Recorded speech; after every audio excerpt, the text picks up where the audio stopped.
Bem-vindo ao canal Eu Te Conto. Aqui você verá contos, livros narrados e entrevistas com pessoas que contarão sua história de vida. Ajude o canal a crescer. Se inscreva, dê like, faça comentários. Episódio 8. Entre os terráqueos. O príncipe Azazel estava conseguindo sobreviver entre os terráqueos. Levou algumas chamadas e uns tapas. Porém, o melhor dos professores é o exemplo. Após um período de trabalho nas plantações, produção de gosma, recolher as louças e até lavar roupas, vinha alguma diversão. O que mais gostou era o jogo no qual havia um grupo de cada lado de um campo, e a ideia era fazer a bola passar por uma enorme janela feita de troncos de árvores. Os grupos eram mistos, meninos e meninas. Logo entendeu que precisava pensar no grupo, tanto no ataque quanto na defesa. Foi um tanto bruto com alguma menina, para em seguida levar um tranco e ser jogado no chão, e ainda ser pisoteado pelo que estavam com ele e contra ele. Percebeu que o jogo era mais bruto quando era menino versus menino, mas com as meninas os rapazes apanhavam e não retrucavam. Acabou simpatizando por Margarida, que todos chamavam de Rida. Era uma garota alta, magra, ágil, cabelos longos e louros. O que mais encantou Azazel foi o azul daqueles olhos. Ela sempre jogava no time contrário. Sempre que a bola parava nele, ela vinha com tudo e dá-lhe pancada. Ela batia, olhava-o nos olhos e sorria lindamente. Lembrou como Joel e Zaqueu foram pedir permissão para conversar com Araru e Nidaba. Gostaria de me apresentar. Sou o príncipe Azazel. E fez uma reverência com a cabeça. Seu bobo, eu sei quem você é. Rida o pegou pela mão e o saiu puxando. Ele puxou a mão num supetão. Não posso casar contigo, falou rápido, tentando não ser ríspido. Que casamento? Quem quer se casar? Rida passou o braço ao redor da cintura de Azazel e pegou a mão dele e a colocou em seu ombro. Vem, vamos passear. Azazel estranhou aquela intimidade. Já tinha visto alguns casais fazerem aquilo. Não havia entendido direito, mas era bom. Gostou do toque com aquela garota. Cheirou os cabelos da loura. Era diferente do cheiro dele e das suas pagens. Foram até a beira do riacho. Ela sentou-se na grama. Ele ficou em pé. Vamos, sente-se aqui. Rida bateu com a palma da mão ao lado dela. Depois que ele se sentou, ela girou o corpo, colocou as duas mãos sobre os ombros e o empurrou para se deitar na grama. Deitou meio corpo sobre ele. Acariciou o antebraço, subiu até o braço, passou a mão pelo pescoço. Com as costas da mão, acariciou-lhe as faces. A tua pele é diferente, parece uma flanela. O que é flanela? Ah, é um tipo de tecido todo peludinho. Rida colocou o nariz no pescoço de Azazel.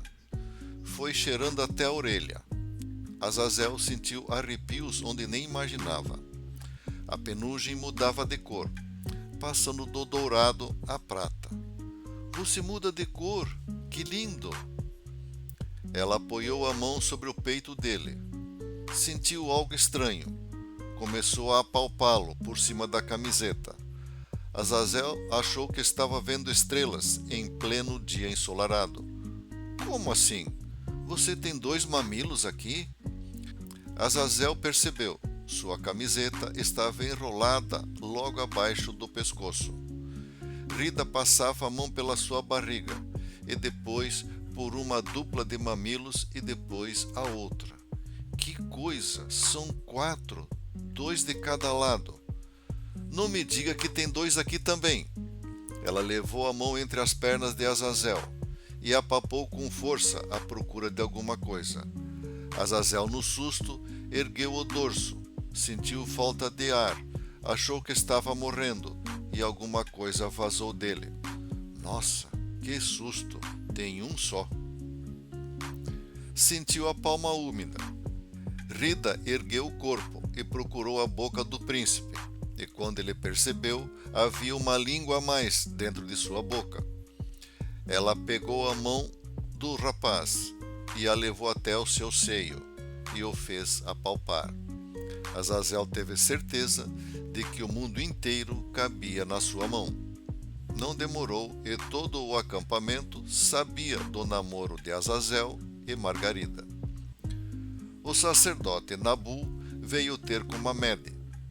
Estava havendo murmúrios ao redor da praça central. Muitos rapazes e moças prometidos não estavam podendo se casar. Mas por que não se casam? Nabu explicou o costume Buncas. Eles não sabem construir. Assim, sequestravam os Mabutes para eles construírem as casas. Como não havia mais guerra, nem Mabutes, as casas dos jovens casadouros não saíam do chão, então não tinha casamento. O processo era simples. Os pais combinavam o casamento. Quando a casa dos noivos estava pronta, o noivo vinha na casa da noiva, a pegava pela mão e a levava para a casa nova. Consumavam naquele dia o casamento e pronto. Passou pela cabeça de Mamede o casamento dele com Anaíta. Não havia sido consumado. Ele havia pensado em uma grande festa, com alguns convidados e tudo mais. Lembrou da conversa com Edna. Mamede queria manter uma política de pouca intrusão nos costumes do povo que ele havia tomado. Os Buncas eram grandes caçadores. Era a regra, formavam um grupo e iam caçar uma espécie de búfalo que pastava na campina não muito longe. Na verdade, o tal búfalo era uma mistura de cavalo com boi. A cara parecia de cavalo, mas tinha 2 chifres não muito grandes. O corpo parecia de boi, mas corria qual cavalo, e era bem maior que os bois que um dia existira na terra. Pediu para Nabu reunir o conselho dos sábios. Desejava conversar. Anaíta ficava acordada o dia todo, ou seja, 35 horas. Mamede precisava deitar a cada 8 horas, mas hoje haveria noite. Mal o sol havia sumido, bateu na porta do quarto de Anaíta. Uma das páginas veio abrir. Precisamos ficar a sós, falou despachando Gula e as outras 2. Sentou-se ao lado dela e explicou que pediu para o Conselho dos Anciões reunirem-se e queria que ela participasse como rainha dele. Deveria usar as roupas e a coroa. Olhou-a nos olhos e viu desejo. Segurou-lhe as mãos e as beijou. Depois colocou a direita sobre seu coração. Ela sentiu os batidos acelerados. Ela estava usando um vestido com alças nos ombros e um decote tipo canoa mais aberto. Ele passou a mão pelos braços de Anaíta e subiu até os ombros. Teve que se esticar para alcançar com a boca os ombros dela. Depois deslizou até o pescoço. A penugem de Anaíta trocava de cor, cobreava, prateava e dourava. Mamede ficou fascinado. Beijou-lhe as faces, os olhos, o nariz e os lábios. Suavemente, passou a língua pelos lábios de sua rainha. Ela, sem saber porquê, abriu suavemente e lentamente a boca. Quando suas línguas se tocaram, assustou-se, abriu os olhos e viu que Mamede tinha os seus fechados. Fechou então os seus e deixou-se levar pelo prazer. Posso dormir hoje aqui? Mamed perguntou.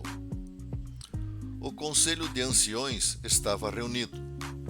Havia uma certa tensão no ar. Nabu sentava-se na cadeira principal do conselho. Havia ainda mais 2 cadeiras, maiores e mais altas. Nabu sabia, ou desconfiava das intenções de Mamed.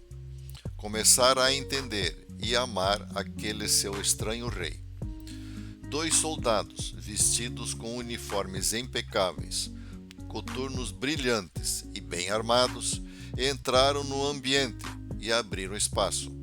Em seguida, entrou o rei Mamed, conduzindo sua rainha Anaíta, e depois mais 2 soldados.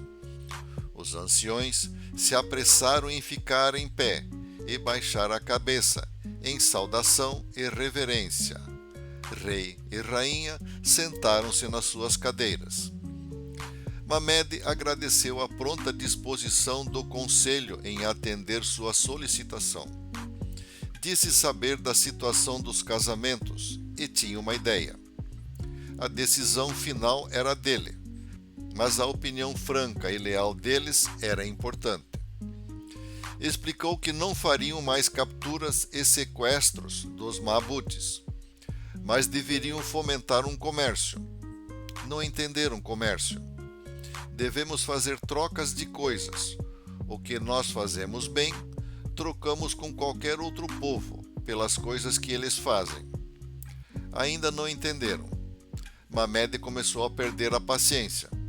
Olhou para Anaíta. Ela se levantou e falou com desenvoltura. Nosso povo é caçador e o povo Maabute é construtor. Então vamos trocar carne de búfalo por casas. As nossas mulheres são boas costureiras. Então vamos trocar roupas por alguma coisa que não temos, mas eles têm. Nabu levantou-se. Como vamos fazer essas trocas? A rainha Anaíta irá negociar com a rainha Edna as condições. Teremos que dar garantias de segurança aos trabalhadores Maabutes que virão, e eles nos darão segurança dos nossos caçadores, que levarão a carne até a aldeia deles. Os anciões entreolharam-se. Um deles ficou em pé. E se a rainha Edna não concordar? Vamos procurar outro povo que queira fazer comércio conosco. Anaíta respondeu. E tem mais. A rainha continuou. Após as casas para os casamentos serem concluídas, quero construir uma escola para as nossas garotas. Escola para as garotas? Mas o que pode interessar a elas? Outro ancião exasperou-se. Tudo aquilo que a um ancião não interessa, Anaíta respondeu. Mamed levantou-se. Todos se levantaram. Deu o braço para Anaíta e retiraram-se do conselho. O acordo de comércio com os Maabutes foi celebrado. Cada casa construída valia um búfalo. Os terraques os ensinariam a arar e cultivar a terra. Em troca, os buncas fariam roupas e tecidos. Também ensinariam os terraques a domesticar e fazer os besouros a puxarem o arado. Os casamentos, enfim, seriam celebrados, do jeito buncas, mas pelo menos o povo estava feliz. A cidade dos buncas estava cheia de estranhos. Para tentar evitar maiores conflitos, Mamed pediu ao príncipe Azazel para vir dar uma pequena ajuda. Vou, mas quero que a Rida e as minhas pajens venham junto comigo. O palácio real, que não era muito grande, ficou, digamos, congestionado. E mais, se Araru e Nidaba viessem, Joel e Zaqueu dariam um jeitinho. Não demorou e 2 traves estavam cravadas no meio da praça central, onde um campo de esportes improvisado apareceu do nada. Os soldados de Mamed juntaram-se ao grupo e 2 times foram feitos. Os nativos estranharam. Os anciões ameaçaram de colocar cinzas na cabeça e rasgar as vestes. No palácio, Mamed e Anaíta tentavam, a todo custo, manter a alegria e felicidade contida. No recôndito da alcova, rei e rainha davam vazão às labaredas da paixão. Burburinhos libidinosos eram ouvidos. Gula cobreava, e as duas páginas queriam saber do que se tratava. O sorriso contínuo da rainha não dava margem para dúvidas. Os costumes terráqueos eram bem diferentes deles, mas se ela estava feliz, os súditos também ficavam. Azazel e Rida ficaram no quarto do príncipe, e as páginas no alojamento com os demais serviçais. A turma da cozinha tinha muito trabalho. Os terráqueos descansavam a cada 8 horas, e durante uma lua inteira. Margarida, que era toda alegria e energia, queria se divertir. Assim, brincava de pega-pega e agarramentos pelo palácio. Certa vez, as cozinheiras pegaram Rida com a cabeça dentro da camisa de Azazel e ele deitado sobre a mesa. Os times foram montados. Anaíta quis participar e, para completar, um rapaz e uma garota buncas foram convidados. Azazel e Rida jogavam em campos contrários, ela tocando o pavor. O garoto buncas deu um safanão na garota e ela foi ao chão se contorcendo. Anaíta veio em 2 passadas, saltou e veio com o corpo rodando. A trança girava qual hélice de avião e deu com os 2 pés no peito do metido. Quando ele se levantou, Anaíta já o esperava. Dobrou o joelho esquerdo, girou e o calcanhar direito pegou em cheio o joelho do lado do rapaz. Deu para ouvir o osso quebrando. Ele caiu estatelado. A rainha, da mesma forma como foi, trouxe a perna direita de volta e desferiu um chute para baixo e o calcanhar pegou direto no nariz e explodiu em sangue. Se eu sonhar que algum homem bateu em alguma mulher, eu pessoalmente vou cortar a cabeça do Uruk-Bará, filho da puta.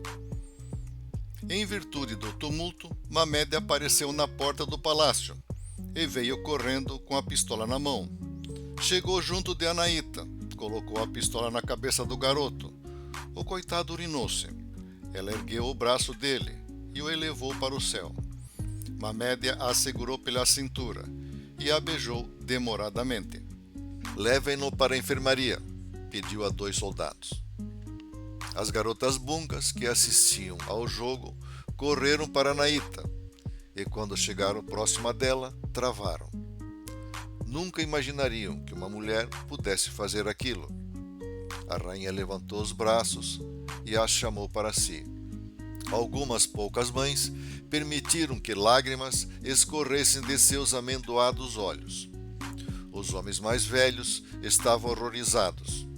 Uma rainha dizendo palavrão, batendo e quase matando um rapaz da idade dela, se agarrando em público e se abraçando a garotas súditas. Era demais. Onde a nossa sociedade vai parar? No dia seguinte, teve jogo novamente. O que apanhou apareceu com uma perna engessada e com uma máscara protegendo o nariz. Caminhava com a ajuda de uma muleta. Será que ele iria ficar bom? Era a pergunta entre os buncas. Outro rapaz foi colocado no seu lugar. Aprendeu rápido e se comportou com valor. Ganhou amigos. Na hora da folga, Araru e Nidaba davam um jeitinho e iam se encontrar com Joel e Zaqueu. O chefe dos anciões Nabu, acompanhado do general Lakmu, informara a Mamed que a cada 10 luas eles faziam um campeonato para escolher um campeão. Haveria lutas de espadas feitas com uma espécie de bambu, tiros de lança e flechas sobre alvos, demonstrações de voo de besouros e, como estavam convivendo com outros povos, caso eles desejassem apresentar alguma coisa, seriam bem-vindos.